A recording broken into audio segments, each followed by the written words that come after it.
Unika Atmajaya mempersembahkan Sistem Pencernaan Manusia.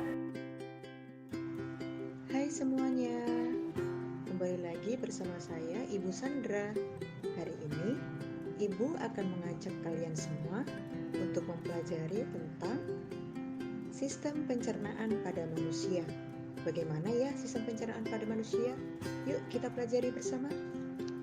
Proses pencernaan terjadi dengan dua cara, yaitu proses mekanik atau mencerna makanan dengan mengunyah, dan kemudian secara kimiawi, yaitu mencerna makanan dengan menggunakan enzim yang akan menghancurkan ikatan-ikatan senyawa kompleks yang ada dalam makanan tersebut.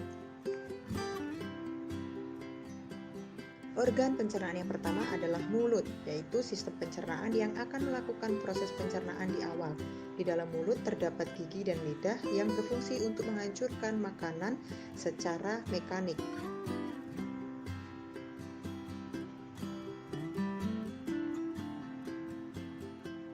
Ketika makanan sudah halus di dalam mulut, maka makanan tersebut akan didorong. Proses menelan adalah tahapan kedua dari proses pencernaan, yaitu propulsi, atau makanan yang sudah hancur tersebut secara mekanik di mulut didorong lebih dalam ke saluran pencernaan.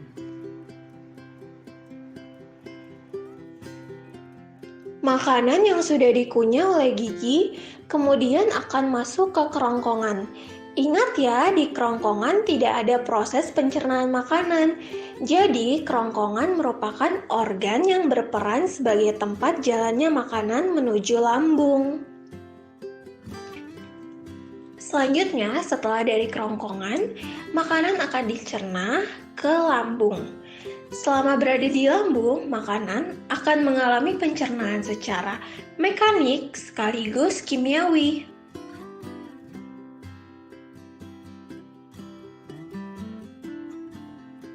Proses pencernaan mekanik di dalam lambung dilakukan oleh lapisan otot lambung dengan tujuan untuk menghancurkan makanan menjadi lebih kecil dan halus.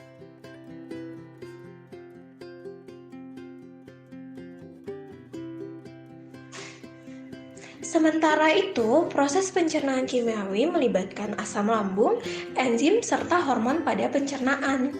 Nah, proses ini bertujuan untuk memecah zat gizi, terutama protein, menjadi molekul kecil agar mudah diolah oleh usus halus. Di usus kecil atau usus halus, zat-zat seperti protein, lemak, karbohidrat, vitamin, dan mineral diserap oleh tubuh.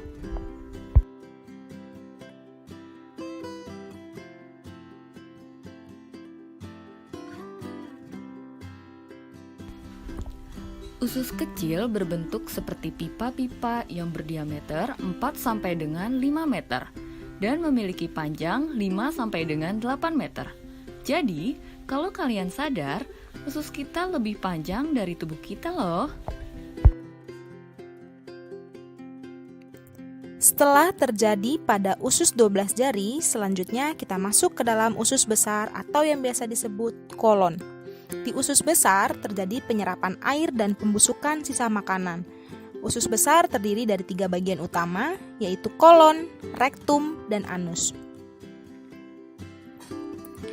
Fungsi utama dari usus besar adalah menyerap sisa air yang ada di fases dan menyimpan fases tersebut sampai dia siap untuk keluar dari tubuh kita melalui anus.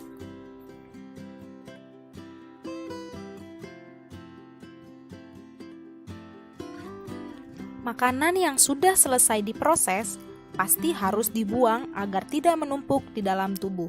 Maka dari itu, anus menjadi organ terakhir untuk membantu pembuangan sisa makanan atau defekasi.